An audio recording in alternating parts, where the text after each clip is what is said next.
Vimos que a fonte principal do nosso país é a lei. Quando eu falo lei, englobam várias espécies normativas, né, que na aula passada. Então engloba normas da Constituição, as emendas constitucionais que alteram a Constituição, as leis complementares, leis delegadas, né? Leis complementares são aquelas leis tradicionais que a diferença é que tem que ter um número maior de parlamentares para aprovar, né? Decretos, resoluções, né, medidas provisórias, né? Falamos um pouquinho disso na aula passada. Além destas leis tradicionais previstas lá no artigo 59 da Constituição, nós temos também tratados internacionais, né? Nós temos duas modalidades de tratados internacionais no Brasil. Nós temos os tratados tradicionais, tratados de comércio, né, de relação comercial com o país, os tratados padrão, tradicionais. E nós temos também tratados de direitos humanos, que são diferentes, é uma outra vibe. Então, vou falar agora só os tratados tradicionais, e se der tempo eu já falo hoje sobre os tratados de direitos humanos.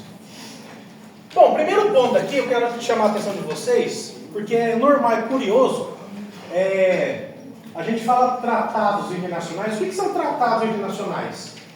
Em regra, são acordos feitos por dois ou mais países. Então, o presidente da República vai a outro país, celebra um acordo lá de livre navegação, de livre comércio. São tratados, são acordos escritos com outros países. Mas o que eu quero chamar a atenção, né? Uma coisa, às vezes você está estudando, a gente passa percebido, né? Você começa a ler a Constituição e ela traz várias terminologias, várias expressões. Então, você está lendo a Constituição no artigo 5º, ela fala tratados internacionais. Aí você avança um pouquinho, em outro artigo ela não fala tratados, ela fala convenções internacionais. Aí em outro momento ela fala atos internacionais, artigo 49 e 84. Em outro momento fala acordos. Ou em outro momento, o artigo 143 fala compromissos internacionais. Parece besteira, mas se for uma pergunta, é um concurso, né? São questões diferentes? Tratado internacional, convenção, atos, acordos, né? Então não tem decisão judicial reconhecendo, mas a doutrina, né, muitos juristas dizem que essas expressões são sinônimos. Então, para fins práticos, quando você estiver estudando, se você se deparar com a palavra tratado, ou a palavra acordo, ou compromisso, é a mesma coisa. Tá? Então, a doutrina fala que são sinônimos. Inclusive, nós temos um tratado internacional chamado Convenção de Viena. Ele é da década de 60. Ele é o tratado dos tratados. Então, ele trata várias questões envolvendo alguma dinâmica dos tratados. E na Convenção de Viena, esse tratado celebrado na década de 60, no artigo 2º, ele fala que cada país pode adotar a expressão que concordar. Então, são expressões diferentes, mas em regra são a mesma coisa. Né? São acordos internacionais celebrados, acordos escritos, celebrados entre os dois ou mais países. Né? Pergunta que caiu no concurso do Ministério Público é o seguinte: o presidente, né, a gente vê o presidente vai para o exterior, se ele assinar um tratado lá na China, já está valendo? A imprensa, o presidente acabou de assinar um tratado aqui de livre comércio, blá blá blá, está valendo? Então nós temos duas teorias sobre isso. Tem uma teoria chamada teoria monista, de mono, um só, uma vontade só, automático. Por essa teoria, uma vez assinado o tratado, já está valendo. Então, pela teoria monista, alguns países, uma vez assinado o tratado, já está valendo no Brasil. Entretanto, uma outra teoria chamada teoria dualista, dual de dois, ela fala que não é automático. Uma vez o presidente assinando o tratado, ele não passaria a valer automaticamente no país. Ele deveria se sujeitar a alguma aprovação interna. É alguém controlando os atos do presidente. Essa é a teoria dualista. Né? Qual teoria que vigora no Brasil? No Brasil vigora a teoria dualista. E por que no Brasil vigora a teoria dualista? Porque nós temos dois artigos na Constituição que falam isso. O artigo 84 e o 49, inciso 1. O artigo 84, inciso 8, ele fala que é competência do presidente celebrar tratados, assinar os tratados, é competência do presidente. Só que no final do artigo do dispositivo ele fala assim, ó, vírgula, sujeitos a referendo do Congresso Nacional. Ou seja, o presidente assina e aquele tratado fica sujeito à aprovação pelo Congresso, ao referendo. Artigo 84, inciso 8. E o artigo 49, que fala da competência do Congresso. O que é o Congresso Nacional? Artigo 44 da Constituição fala: Congresso Nacional é quando tem a votação na Câmara e no Senado. Então, as duas casas, quando participam de votação, reunidas, são chamadas de Congresso Nacional. O artigo 49 fala que cabe ao Congresso definir, né, de forma encerrada, os acordos internacionais. Então, esses dois artigos deixam claro isso, que o presidente assina, só que o tratado tem que ser aprovado no Brasil. Então, o Brasil, se cair no concurso, ele adotou a teoria dualista envolvendo acordos internacionais. Tranquilo até aí? Questãozinha de concurso muito interessante que é o seguinte, né? Nós vamos estudar em direito administrativo. Quando um agente público, eu assino um documento, e esse documento, para ter validade, precisa passar por outras pessoas, pela assinatura de outras pessoas, a gente fala que esse documento é um documento complexo. Precisa de outras vontades para o documento ter a sua eficácia. Vou dar um exemplo, né? Nós vamos estudar direito constitucional no próximo semestre, Poder Judiciário. Para ser juiz, né, qual que é o requisito? Tem que prestar concurso, né, pela tal prevista na Lei Complementar 35 de 79, que é o Estatuto da Magistratura, e ela fala que você tem que ter um período de, além do estágio probatório, né, os requisitos da prática jurídica. Mas você ingressa como juiz por concurso. Todos aqui já, né, salário bom, né, quase 30 mil, né. Pergunto, para ser juiz no Brasil, é só por concurso? Não. Tem um jeito top também. Qual? Indicação. Sabiam disso ou não? Nos tribunais, na Constituição, ela diz que em tribunal, 1/5 dos desembargadores são indicações. Indicação de quem? Da OAB e do Ministério Público. Tem que ter no mínimo 10 anos de prática jurídica e conduta ilibada. Fala isso. É feita uma lista com 6 nomes. A OAB faz uma lista com 6 nomes. Encaminha o Tribunal de Justiça, ou Tribunal Regional Federal, ou Tribunal do Trabalho. O Tribunal Presidente escolhe 3.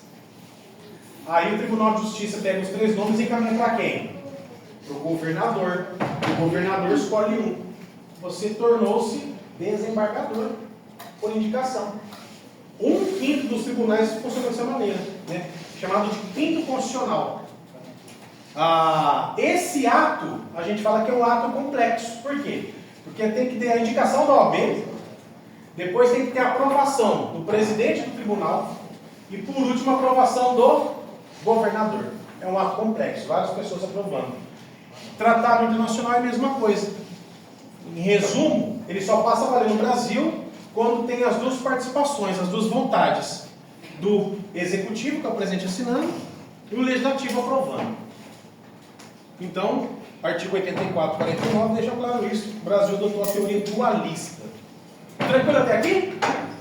Bom, como que é aprovado esse acordo? Nós temos 4 fases. 4. Primeira fase, que é a clássica, né, chamada assinatura do tratado. Na verdade, essa é a celebração. As tratativas, negociações, o presidente vai para a China, conversa, tal, né? Aí ele vai lá e assina o tratado. Está valendo? Não. O que vai acontecer? O artigo 84, inciso 8º fala: o presidente assina, celebra, mas o tratado fica sujeito a ser aprovado pelo Congresso. Então, a aprovação que a gente fala é referendado, né? Pergunta de concurso. O presidente assinou na China. Tem prazo para mandar para o Congresso? Tem para mandar rápido, né? Na Constituição anterior, na época da ditadura, tinha um artigo que dizia que o prazo era de 15 dias.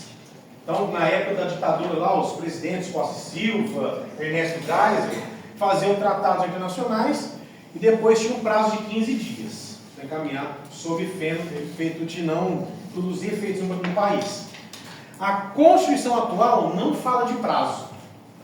Então, se cair uma pergunta nesse concurso, qual é o entendimento na doutrina? É que, já que a Constituição não fala nada, não tem prazo.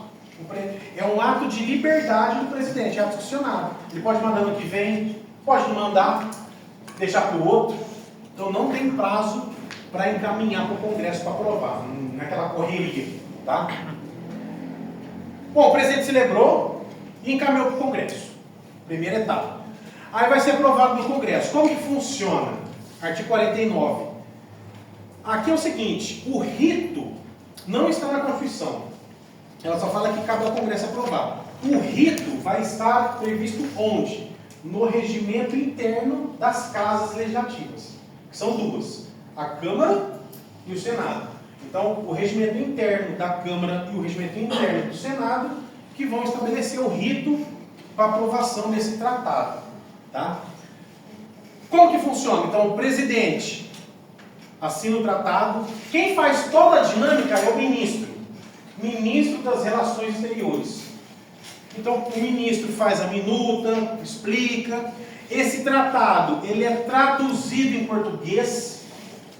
Aí, o ministro encaminha uma mensagem para o Congresso, o presidente do Senado, né? E no anexo vai uma cópia do tratado em língua portuguesa, traduzido oficialmente.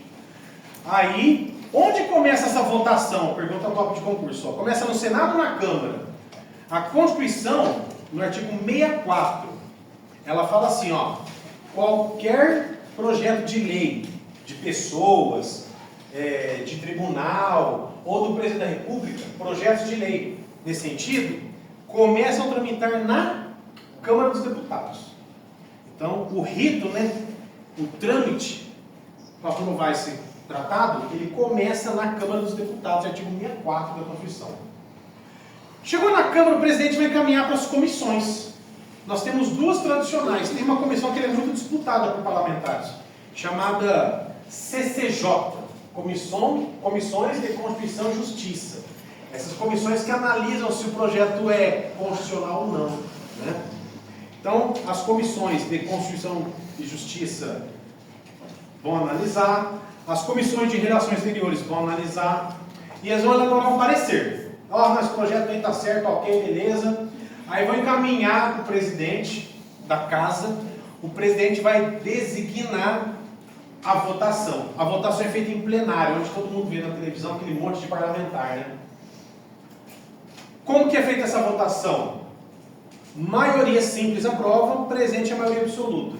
É o mesmo rito para aprovação de uma lei. Mesmo rito. Por que é o mesmo rito? Porque a Constituição não fala nada sobre o rito para aprovar tratado.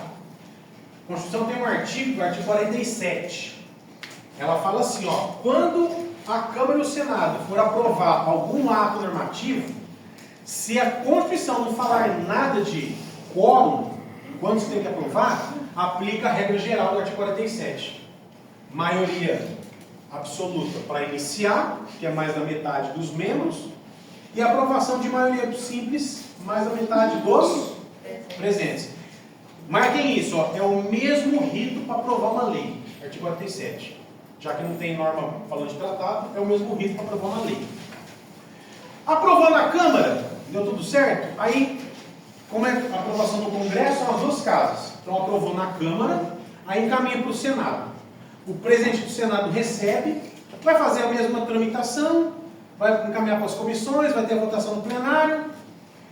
Aprovou no Senado, aí o presidente do Senado, a Constituição fala que quando tem as duas casas juntas, o presidente do Congresso é o presidente do Senado.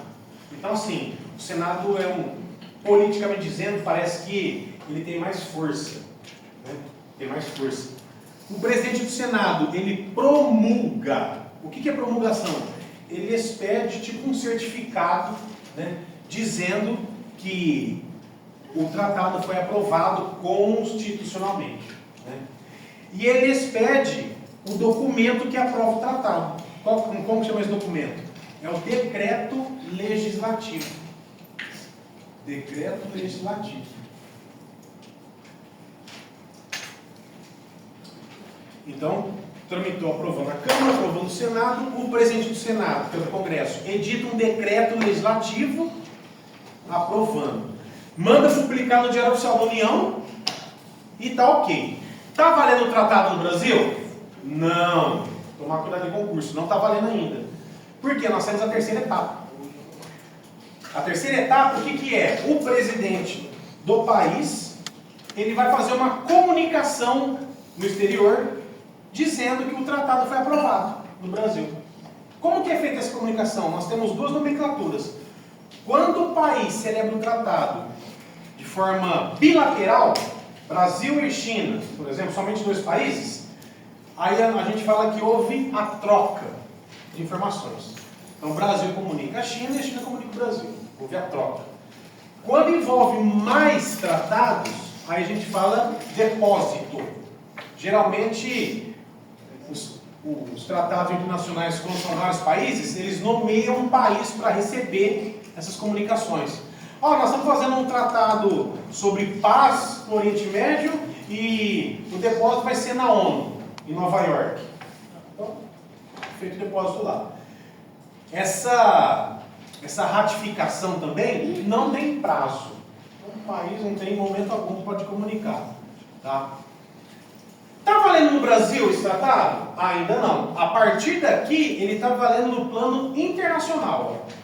Então, a partir da ratificação, perante o plano internacional, perante outros países, o tratado está ok. Então, o Brasil concordou. Então, no plano internacional, está aqui, já tem começado a cumprimento do tratado. Mas no Brasil ainda não. No Brasil falta a última etapa, que é a incorporação do tratado. O que é incorporação? Volta para o presidente da República, aí o presidente vai editar um segundo decreto agora. O primeiro foi do Congresso, decreto legislativo, e agora o presidente edita um outro decreto. Esse decreto tem 3 nomes. Para você cair em concurso, né, são a mesma coisa. Algumas bancas falam decreto de promulgação.